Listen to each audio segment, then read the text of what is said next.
make this no-sew cotton mask, you'll need 100% cotton woven fabric for the mask and knit fabric for the ties.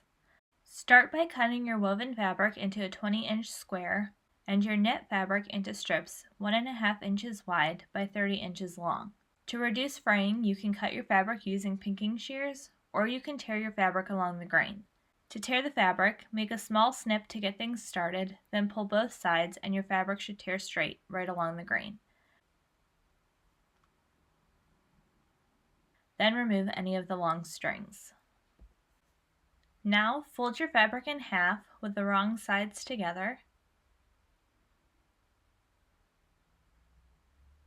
Then fold again into thirds.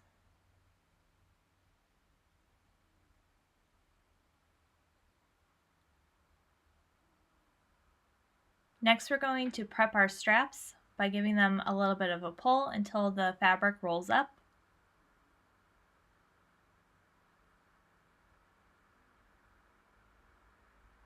And then we're going to fold them in half and tie a knot about 3 to 4 inches from that folded part. And then slip that over the edge of our folded woven fabric. And then repeat for the other side.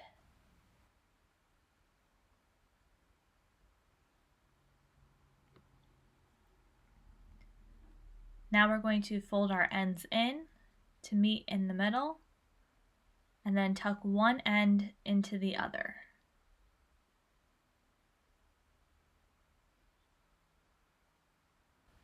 Now the mask is complete and the knit ties can be used to secure the mask around the head.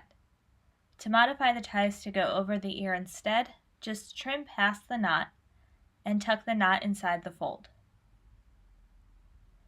And that's how you make a no-sew cotton mask.